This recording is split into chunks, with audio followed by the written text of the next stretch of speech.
Good morning, everyone.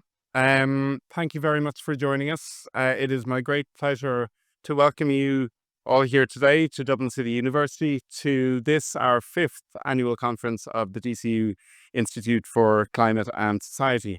My name is Diarmuid Torney. I'm the director of the Institute for Climate and Society and an associate professor in the School of Law and Government. A few housekeeping announcements before we begin. The fire exits are either side here and also up at the top of the room. We're not expecting a fire drill today, so please, in the unlikely event of a fire alarm, please treat it seriously. Coffees and lunch will be served in the atrium area immediately outside, where you hopefully had some coffee before you came in. The toilets are at the far end of the open atrium area. There are signs directing you to the toilets, but they're down at the far end. And please turn off your phones or put them to silent. And if you're posting on social media today, please use the hashtag DCU Climate. The mission of our Institute for Climate and Society is to shape and support societal responses to climate change in Ireland and around the world. Our institute is distinctive in an Irish context in bringing a particular focus on the social science and humanities dimensions of the climate and biodiversity emergencies and our responses to them. There are three interdependent pillars of our work. One is our research, a second pillar is our teaching and education, and the third pillar is our outreach and engagement. And our annual conference is a key element of that outreach and engagement. And thank you very much for joining us today. I know that many of you in the audience have joined for previous conferences, and I think there are probably some stalwarts in the audience who have attended all five. The seeds of today's conference theme, in my mind, were laid in the closing segment of last year's conference, during which the poet Jane Clark provided a reflection on the day's proceedings and read some of her wonderful poetry, and that kind of laid the seed for a focus this year on the humanities and the arts. The theme for today's conference, as you know, is Dispatches from a Changing Climate, Engaging Society Through Activism, Storytelling and the Arts. This theme felt especially relevant this year, given the backdrop against which our conference is taking place.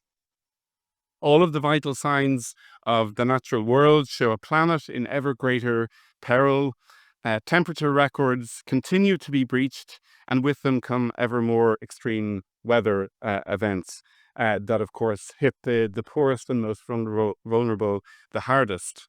Our conference podium here today illustrates this trend visually using the climate stripes devised by Professor Ed Hawkins from Reading University. This particular version that you see on the podium represents the temperature record for Dublin, ranging from blue on the left, so colder years, to ever darker red on the right-hand side.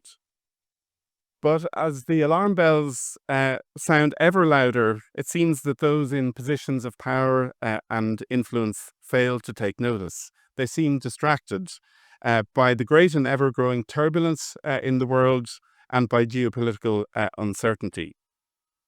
Against this terrifying backdrop, it can be tempting to lose hope or to tune out. But what can we do and where can we turn in such dark times? It was in seeking to answer that question that the theme for today's conference was born. We can turn to activism, joining and supporting the efforts of those working to defend environmental human rights around the world and here in Ireland. We can turn to storytelling to craft narratives that make sense of a world in peril. And we can turn to the arts in all their creative diversity to find new responses to inspire and nurture us. Across our keynote address today and in the 4 panel discussions that you'll hear, we're delighted to be able to showcase a range of responses from all of those areas. Alongside those, we have a number of exhibitions and a video exhibition, a video display on show that you can engage with during the breaks. And I'll say a bit more about those before the first coffee break. We also had 2 wonderful musical performances to open and close our conference today. And the first of these is by the DCU Campus Choir. Will you please join me in welcoming them for a 4 up of ones?